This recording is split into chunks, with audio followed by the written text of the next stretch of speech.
Hello, hello, hello. We are live. Sorry for the slight delay. That's my fault. I promised Maria I would attach it to our Calendly invite, but I forgot. And so just trying to find the links, and then had issues with audio. You know what tech's like. But we are here. So thank you for being patient with us. Jodie, we are here, I promise. It is 3 o'clock. Thank you for bumping your 3 o'clock meeting to join us. Please add questions if you have questions throughout. And that goes to everybody, not just Jodie. If you are watching live, I can only ask some questions that come to my mind. If you have a really good one you think really kind of relevant for Maria, then please do ask.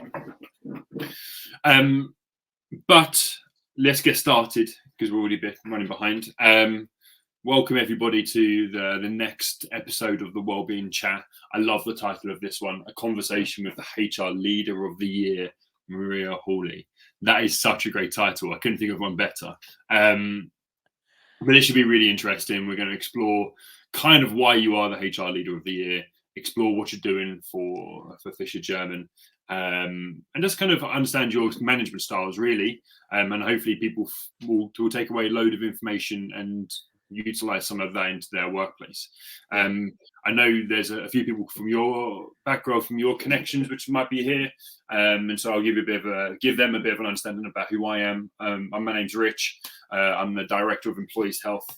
Employees Health is a workplace wellbeing company, helps businesses look after their wellbeing strategy and what they've got in place, as well as, and more importantly, the health and wellbeing, happiness and performance of employees and senior leaders. Yep. That's the boring bit done. I'm out of the way. The fun part here is Maria and learning about Maria. So rather than me destroy your introduction, Maria, I'm going to get you to introduce yourself and tell me a little bit more about you and what you do. Okay, I'm the People Director at Fisher German. It's a property consultancy business. It's spread across 29 offices. So I've been there 11 years, started with 8 offices and 220 people, and we've grown to 800 across those sort of 29 sites. So yeah. So a bit of growth over the last 11 years. Yeah. So yeah, you know your way around HR and you know your way around kind of developing sites and all the rest of it comes with it.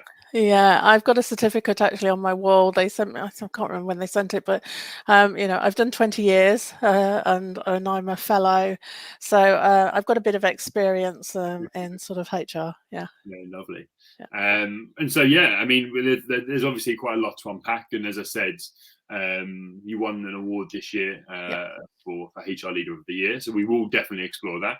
But I think before we explore all of that, I think we should explore some of the background to being HR Director or People Director, at Fisher German. And what you've experienced over the last kind of 11 years and what COVID brought and the challenges that had happened. So tell me a bit more about, so you've obviously grown and what's been kind of some of the take-home points on that. I think I've been really fortunate because when they were recruiting me or for that role, they were looking for somebody to really come in and add value from a HR perspective, and I was lucky enough to be recruited into that role. So they were welcoming me with sort of, you know, open arms, and they were open to ideas and suggestions. So I asked them to go with me and trust me on quite a few bits, and luckily they did. I previously worked at the Gangmasters Licensing Authority as head of HR. I'd taken voluntary redundancy. I joined as their HR manager in 2012. I was promoted in 2016 to HR director. We changed the scope of it sort of at the beginning of sort of this year. I was invited onto the senior leadership team in August of last year. So so kind of sort of working predominantly more focused around sort of strategy and sort of, you know, how the people element sort of ties in sort of to delivering sort of the business strategy, but with a real focus around how we get the best out of people, and whether that's giving the best employee experience that we can, the best people experience that we can, from onboarding to offboarding and everything in between, or whether it's through our sort of approach to well-being or learning and development or communication. I love that. And I think this is the thing where I really recognise when we had our initial conversation and we discussed it a lot. And I'll reiterate what you kind of just said. It's getting the best out of our people. Yeah. And that to me is putting people first and having a mindset where you understand that your people thrive. And are the pillars of that business and of your business. Yeah, I talk a lot to senior managers and managers and people sort of coming through into that space about meeting people where they are, and moments that matter. You know, because experience tells us that people only remember the moments that matter, and as they leave. Those are the bits they actually remember from their experience in terms of working with a company. So, you know, meeting those people where they matter, whether it's the good moments, whether somebody's getting married, or whether they're moving house, or whether they've had a bereavement, you know, whatever is going on in their life, is making sure that it matters. And also those moments that matters, right? You know, I want to go for a promotion. Okay, how do we support you in that? I want to develop in this area. What can we do to help you with that? And it's those moments that matter that are really important, I think, and it's important as an organisation that you look to support them in that. Yeah, I think you're spot on. And they are, aren't they? You always remember those big occasions, whether that's positive or negative. And even more so when it's negative, I think that's more important, because we do remember things that don't go well. Yes. More so than the things that companies do really well. Completely. You know, and we're more likely to tell somebody of a negative experience than we are a positive experience. And so those are the things that stick in the mind. You know, how was I treated when I really needed some support, when things weren't going to plan? And I also talk about the fact that people, you know, I mean, obviously we've moved kind of into more of a sort of remote working, hybrid working sort of arrangements. But, you know, pre-COVID, it was very much, you know, people don't leave their lives at the door. You know, if you've had an argument with your partner, or, you know, you're upset about sort of your children, or something's gone really well, people don't leave that at home. It comes with them. And if you're an organization that wants people to bring their whole selves to work, then you embrace it. Yeah. And I think that's so eye-opening as well when you begin to understand that, isn't it?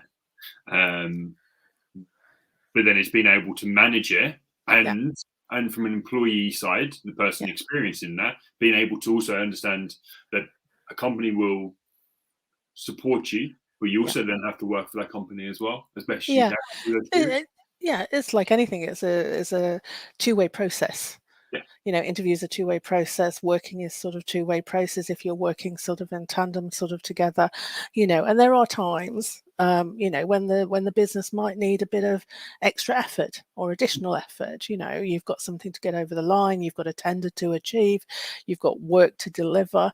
You know, and that's when it's that sort of give and take situation. Yeah. I completely agree. And I think I love that as well. This is why I was looking forward to this conversation. I'm making notes throughout, so if you see no worries. As I said, like, I think I'm trying to think of a process and a way to speak to you and kind of get all of the information that you have to share with your 20 plus years in HR.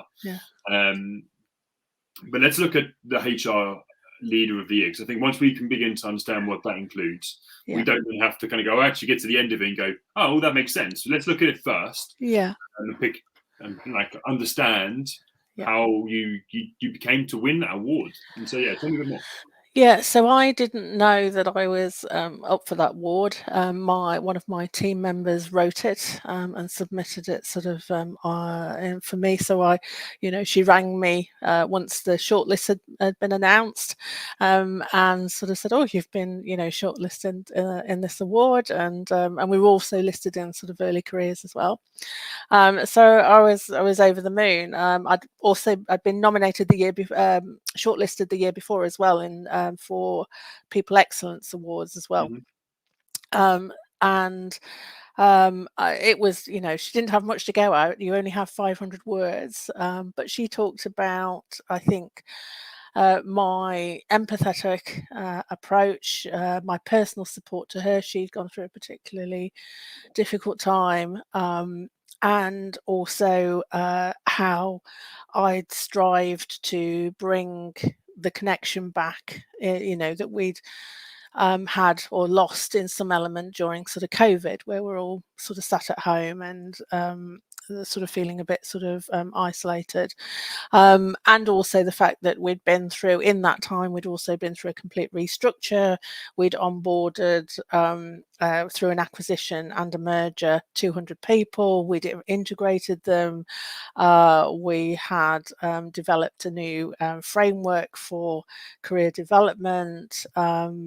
And we'd kind of revamped and started to sort of relook at how we were going to take forward the wellness initiatives and wellbeing initiatives that we had developed again sort of during COVID. So she got a lot in, bless her, but she did really well. And so but I mean, it was just, I don't think there's anybody more stunned than me when I was announced as kind of sort of the winner. There were some incredibly talented individuals of the 10 people who were shortlisted, and I did a panel that day with 2 of them. So I was really honoured to be awarded.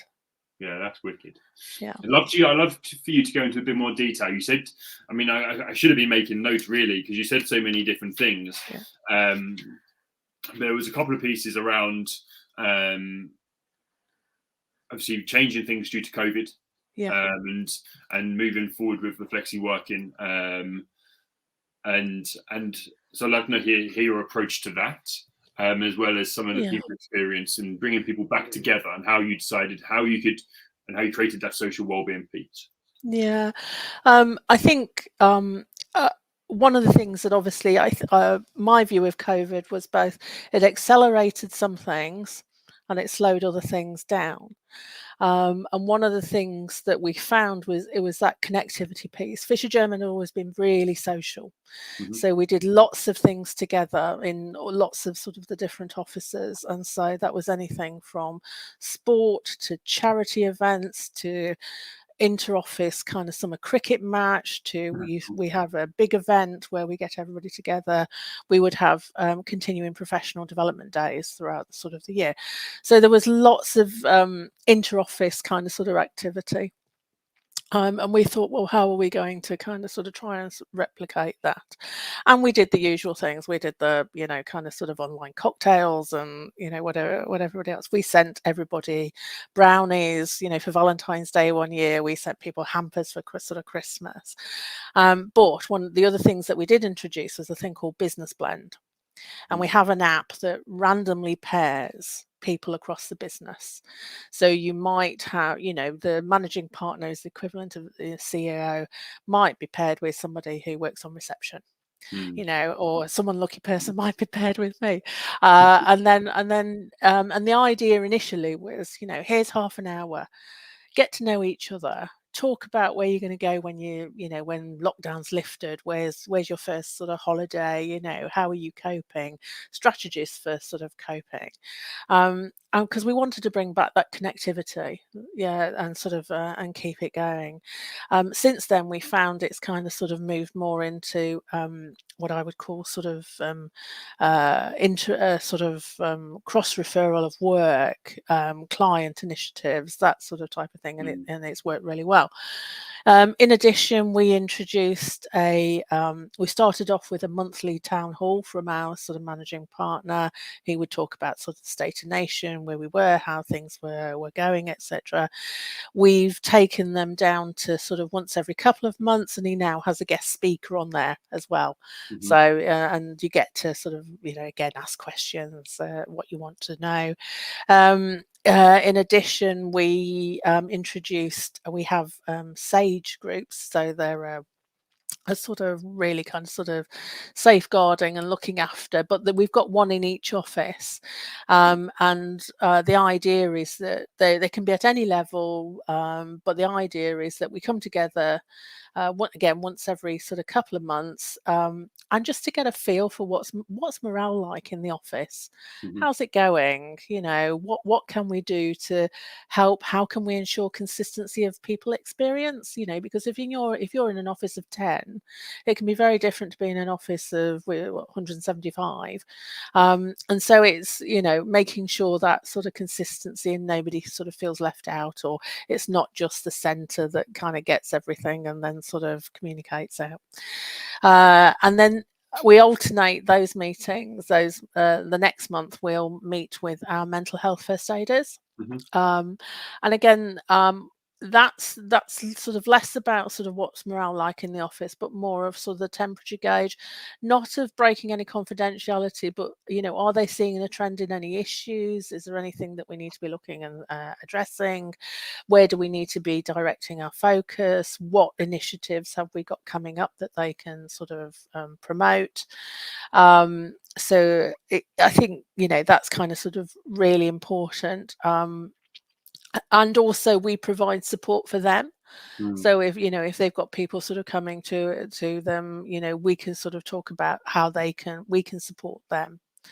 And that's allowed us to keep that connectivity across the offices. And obviously now we're kind of sort of hopefully out of COVID, and the more sort of social interactions are sort of happening. But what it did do, it stopped how sometimes you get one person in one office does something and the whole office gets labelled because one person did something, and it kind of sort of stopped that, because you had the human connection of kind of sort of thinking, oh well, that person did that, but this is not the whole office, this is not the whole of one particular area or one division, as it kind of sort of might be. So that's helped a lot. Brings that togetherness, doesn't it? It does. And I love that. I remember hearing that for the first time, especially the weekly meetings, which switched completely. I thought that was wicked, and you guys are so on the pulse in regards to trying to engage everybody and understand the meaning for it. And don't worry, we're going to look at wellbeing strategies shortly anyway. So no worries. Go on. You were just about to say no, I was going to say happy to do so. And so we'll obviously explore that in more detail. And then I think we kind of covered this already. The second part I wanted to really cover was like your management style, putting people first. The management style. And where that come from? It's interesting. I mean, it's like anybody who kind of goes through life will have had both their kind of sort of ups and downs, and I suppose I have been extremely fortunate that I have had a lot support, and I have received that support when I needed it. So my father died when I was 30, within 4 weeks of him finding out he had cancer. It was really quick. I didn't live close by, and it was really tough, and I didn't drive either, so I had an extremely supportive employer. I've had a number of miscarriages. I've lost my mum also, and so I think understanding that, you know, sometimes people show up and they're not ready for work. I can remember going after my mum died. I can remember going into my appraisal, and my line manager said to me, "You don't really want this, do you?" And I was like, "No, not really. Right here, right now, it's not important for me." And so all we did was we sat and chatted, and we chatted about my mum. And you know, and that actually kind of sort of made the world a difference. And I think it, you know, so my management style comes from understanding kind of where people are. So sometimes you'll get a reaction that you're completely not expecting, and my question to myself is, what's going on there? You know, emotion drives behavior. So what's happening? What have I said that hasn't landed well? Why, you know, are they responding sort of in this way? And I think that's kind of important. I think the other time sometimes is, you know, what's my motive in this conversation? What, you know, what am I looking sort of to achieve? And dealing with people with dignity, you know, anybody who works in HR knows, you know, it can range from hire to fire, or, you know, or letting people go. And I just think you need to deal with people in the most dignified way, and in a way that they want to, you know, they want to be treated. Yeah, and I think I had a term the other week when I went to the water cooler, and actually I've got this lady coming up on our web chat, or wellbeing chat, sorry. Yeah. Adult to adult. Yeah, yeah. And this is it. It is having that kind of sort of adult to adult sort of conversation. You know, I'm not somebody's mum, and I'm not somebody's sort of child, but I am, you know, I'm about to have a sort of an adult to adult conversation. So for instance, you know, the person who nominated me had been through a really torrid time, and I suppose the mum in me wanted to go, you know, take the time, you know, don't come into work, that sort of type of thing. The adult in me had the conversation that sort of said, what do you need right now? You know, what do you need, and how can we support you in that? And, you know, and they wanted to come back into work quite quickly. And so, you know, I have to put that sort of mum bit to the side and say, okay, this is what you kind of need right now. But if you need to take time further off, you know, further on down the line, that completely understand, and we'll have another conversation at that point. Yeah. And I think you're 100% that's correct, right? It's being able to take away some of the emotional and be logical. And I also think it's the other side of the adult to adult is everybody has to earn respect, and it doesn't matter who you are. We're all adults. We all should deserve this respect, and until you lose that respect. If you treat people like that, you're going to have better relationships in your teams and groups as well. Absolutely. You know, and historically, you know, I've run redundancies, you know, and I've been really sad to see sort of people go. But then you think they don't need to see my emotion, you know. I need to be supporting them. This is not about me. This is about them. Yeah. And that's such a good way of being a people person and a coach as such. I love that. Harder to do though for a lot of people. So did it take you time to learn that, or was that? It did take me time to learn it. One of the best pieces of advice, because I can cry, is to look up, because it's almost nigh on physically impossible to cry if you're kind of sort of looking up. You know, but I do, you know, I kind of sort of take that moment before I'm going into those meetings to go, this is not about me. Yeah. Such a great message. Thank you.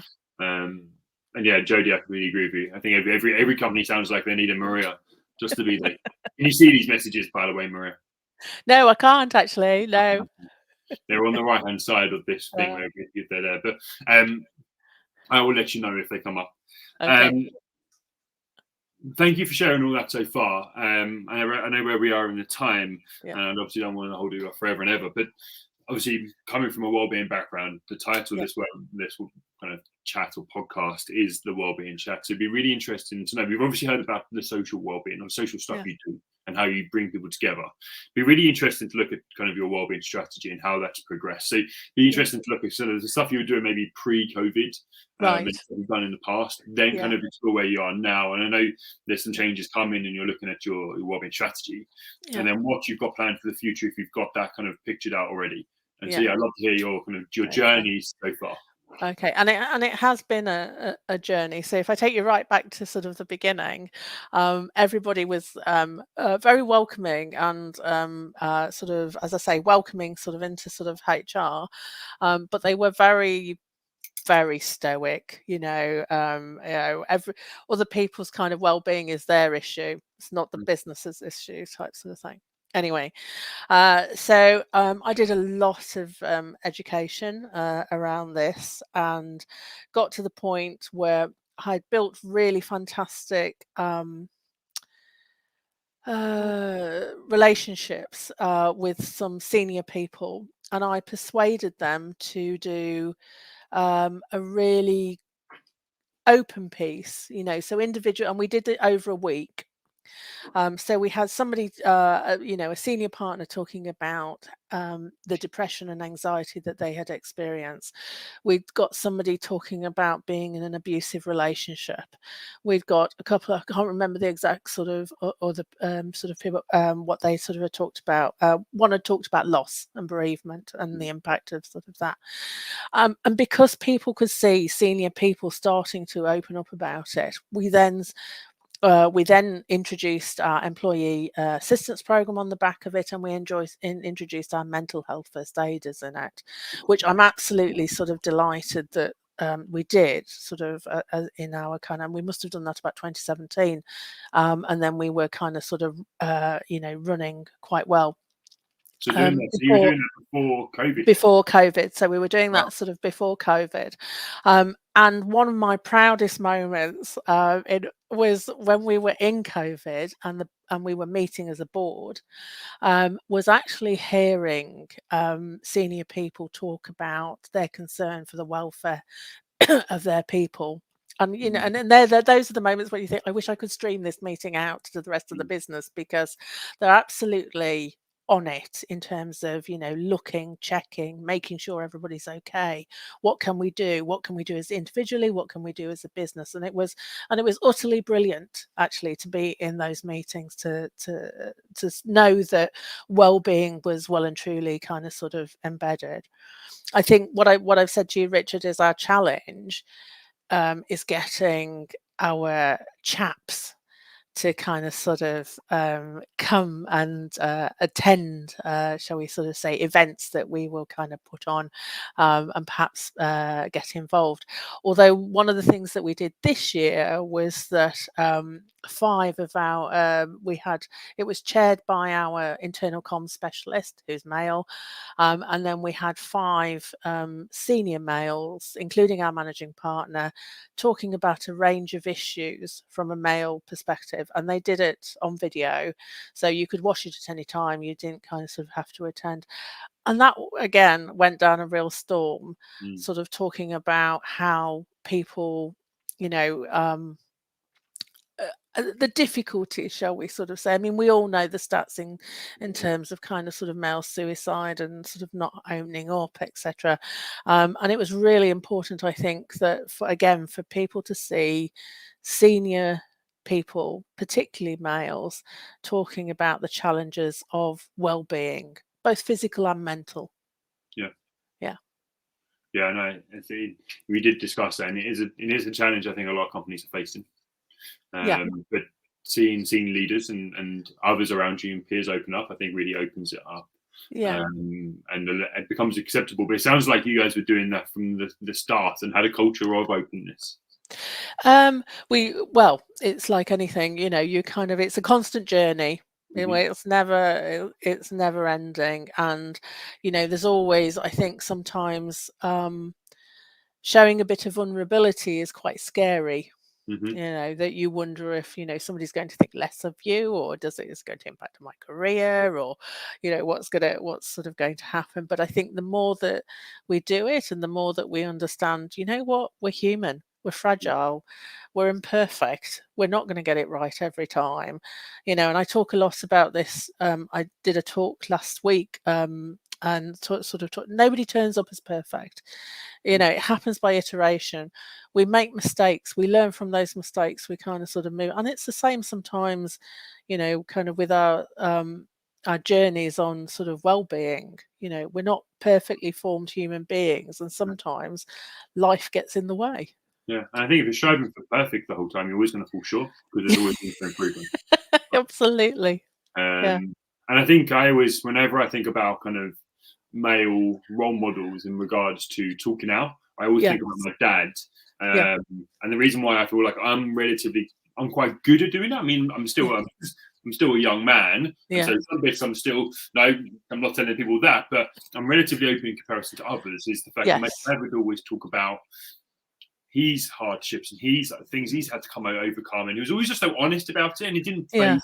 So whenever I talk about financial worries or mental health worries or the kind of things you go through as a man, it's quite easy for me to do because I've always had that role model of somebody doing it there. So if you have people in your workspace who you respect and see as a high performer, and you see them doing that, or somebody you respect and you see them doing that, like actually, why you feel more confident in just saying how you feel, and I think that's really important.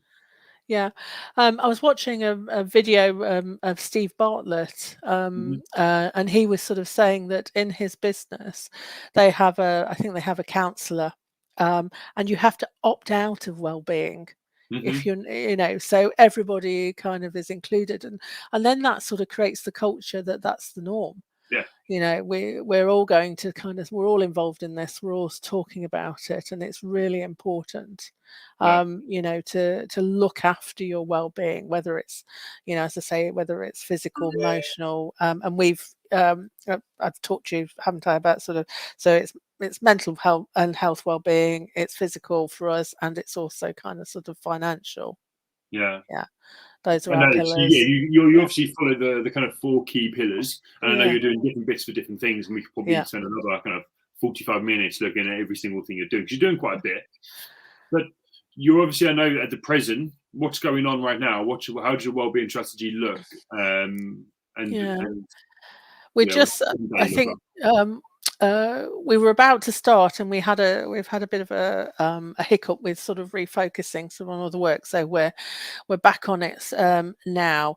I mean, one of the sort of from a mental sort of well-being, we're kind of sort of looking at how we can get people sort of talking about different sort of areas. We've just done a huge, big series of relatively kind of sort of big series looking at sort of neurodiversity. And we've had people come forward again, sort of senior in different levels. So talking about dyslexia, talking about ADHD, talking about autism, and both from this is the benefit. So this is my superpower, this is what it kind of brings to the party, and sort of the ways in which they've been treated previously, whether at school or, sort of through the employment system. And so both the difficulties and the opportunities kind of they face, and the benefits they bring to, being in sort of Fisher German. And again, that's been really helpful and sort of really useful. We're looking at kind of sort of physical challenges. So we have we've got our sort of annual cricket match that sort of we've got coming up. We've got our continuing professional development day, and again we're looking at what we can put into that, because that will reach an audience of around 200. Somewhere between 200 and 400, and that in terms of kind of what we're going to so we've got the physical element of sort of the connectivity, you get to sign and speak to different in person to different people from sort of different offices, but also the previous things we've done, like is chair yoga. We've had somebody who was an ex-policeman come in and talk about who was male, come in and talk about the challenges of, sort of mental health and resilience, and sort of that type of thing. So that we're just designing sort of the agenda for that at the moment. And then from a financial perspective, it's one of those things. It's always dependent on sort of the finances of the business, but also we're looking at, last year we did a hardship sort of payment. So we did £100 a month for 5 months during winter. So, towards kind of sort of the cost of living. We have an online sort of shopping portal. It gives lots of discounts in sort of different sort of areas. We do things like as ways of kind of helping, rather than or they're just kind of faddy things. But we've always done sort of fruits, but we've put kind of sort of sanitary products in our kind of our toilets, kind of sort of across. All these things kind of go towards helping. In addition to which, we've got a female speaker coming and doing an online talk in our women's forum about the challenges of working in professional services, building your career while being a mum, and getting sort of to partnerships. So, we're doing sort of quite a lot. We just need to kind of more formalize it, and we've got to, as I say, we had a bit of a blip because something kind of came up, and so now we're sort of more focused back into it. Yeah. No, I think that's wicked. And obviously, I know you are refocusing, and the world's always changing, right? Especially the last 3 years. The last 3 years have definitely made the world change 100 times over consistently, right? And so having to be very agile on it. Yeah. And one of the big things that has a big impact on everybody is line management, and we've really heavily invested in that. So we've developed a line management program. We're developing, a new to line management. We're doing refreshers. So if you're an experienced line manager, you can pick bits kind of sort of in and out. We've run a lead program for our 90 senior people kind of within the business, and we've done 90 debriefs in terms, and then we're like sort of looking at sort of at the next stages. We've previously run a program called Pathway to Partnership, because we're a partnership, and we're changing that to Pathway to Ownership. So all the time, what we're trying to do is invest and raise the bar of our managers and line managers, because we know ultimately they have the biggest impact and can have the biggest impact on somebody's health and well-being. 100%.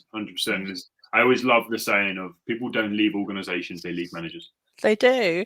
They absolutely do. And and what you tend to find is that you get kind of, so our feedback when people are leaving is love the business, but there's probably one issue that kind of has frustrated them. So the more that we can do, but also supporting those line managers, because line management is not easy. It comes with its challenges and opportunities, and so how do we actually support those people who are at the sharp end? And we do managers lunch and learns. So again, they're kind of sort of snapshots of various things. What do you want to know? And we do a survey generally, kind of sort of once every 6 months, to sort of say what's really hot right now, what's important to you, how can we help you?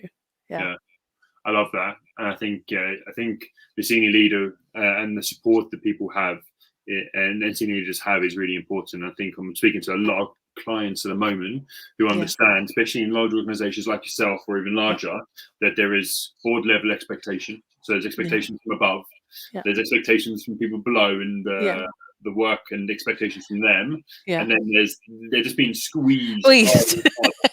From both, right? And they're like, well, how are these guys managing not only their expectations from these two people, but themselves as well? And and you can see why the burnout rate in senior leaders is rising as well. And so actually, they're the ones that need support, and also just the help in how they can manage both those expectations and support both groups. And I think one of I can remember saying at the end of 2020, within our sort of board, I think we're really going to see COVID make a real impact, almost like a tsunami of issues out of this. And we've seen people decide to leave the profession. We've seen people burnt out. We've seen how mental health and sort of well-being issues. So it's really key and really important to us that we started to address them before it became kind of sort of so large. We needed to get in there early, acknowledge it, and crack on. Yeah, 100%. And you are, and that's why why it's so important to have these conversations, right? So you can begin to see the importance of it. Yeah. I think ultimately does it really matter? At the heart of your strategy has to be that you care, that you genuinely care about the people and you are responsible and accountable for the people in your organization, and that you have their best interests at heart. That's so important, because you can roll out whatever initiative you want, but if you actually don't care, if it's just another initiative, then it won't land. And I think you hear these people, and I'm going to give you the argument against the people who don't care and who just are in it. Say, look, I'm employing these people to work. I always argue that you want your people to perform their best for you, right? You want your people to do their job well. Yeah. If you don't, as you say, care or understand how people perform at their very, very best, then you're not going to get them to do their job well for you. And if they do, they're going to burn out and not be there for you. So caring, helping them manage their selves and their lives and their performance, ultimately means you get the best out of your people. Absolutely. There's a great stat from Marks and Spencer's, because if you give a great people experience, you get engagement. Engagement gives you discretionary effort. And they say that if the people in the bottom 25% of stores were as engaged as the top 25%, they'd earn another 40 million. That's what caring gives you. Yeah, exactly. Yeah. I love that stat. You need to send that to me. I know we're 3 minutes away from closing this down, and we'll be near to closing it down anyway. One last thing I wanted to cover with you. We've gone through a lot of the other bits. We mentioned the challenges of getting engagement through the male workforce, which is a constant battle, which I understand. It's always going to be a constant battle, but it seems like you're figuring out how to do that through kind of storytelling and getting others to open up. But your other challenge is multi-sites. You've got 29 sites, 800 people. Yeah. How are you overcoming that? So our managing partner does breakfast or lunch with him, and he visits every office. So he'll do every office in 6 months. And at the same time, I'm probably following behind him. In addition to which, we also so we do an annual survey. Out of the annual survey, we then run focus groups. And again, this is looking at consistency of experience. It's giving people the opportunity to have their say, what's really kind of important, and keep connected. Because if you don't listen to the people at the sharp end, how are you going to kind of sort of drive things forward? And how many times do people say, when people leave, oh, I wish you'd told me that. But you have to give them the right forum to do that, and sometimes it's not a survey, sometimes it's in a focus group, or sometimes it's on a one-to-one basis. Yeah, I love that. Thank you. And so I always finish our podcast with the top 3 bits of advice. Okay, and so as you are the HR leader of the year, there's no expectations, there's no pressure at all to give the best bit of advice for this. So what's your top 3 bits of advice for anybody aspiring to be a really good HR manager, HR director, director of people, whatever it might be? What's your bits of advice? Know your people at whatever level. There can be a tendency, as you become more senior, to be out of touch with people. You're looking at the strategy, you're driving that forward, you're working with senior people.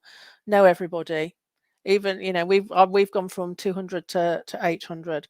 Get round, understand. So that would be my first bit of advice. Grab every opportunity as it comes. You may not necessarily want to do that project, but I tell you what, you'll learn from it, and enjoy the variety of it, because that then informs the decision in terms of whether you want to specialize or whether you want to remain a generalist. And be generous. Be generous with your time for those who are coming up. So I get quite a few kind of sort of requests on sort of LinkedIn. Would I give advice? Would I help? Would I mentor? And I can't do everybody, but I will certainly do what I can, or I'll redirect to different resources. So, you know, give that helping hand because to the people who are following you. I love that. Just making a couple of notes, just because I think that's powerful. Thank you, Maria. You've shared a lot of great information. I hope people have enjoyed it. Jodie and Warner, thanks for joining us. If you're still there, appreciate it very much. The next Wellbeing Chat is in a couple of weeks with Emma from a PR company, who will be talking around where wellbeing sits and whether it sits within HR or another system, and how best to market that throughout the business. So that's going to be a very interesting topic. But for now, thank you ever so much. I really appreciate all your advice. We'll continue the conversation for sure. If you want to speak to Maria or follow her, she actually is so active on LinkedIn. I love it, and all the great kind of memes and cool bits and motivating messages she puts up is actually really powerful, and I enjoy seeing them continuously. So thank you for just being you, Maria, and the guys seem like they love you being part of their workplace. So thank you so much, and I appreciate your time. To everybody else, I will see you all soon at the next one. Take care. Thank you, Richard. Thank you, Maria.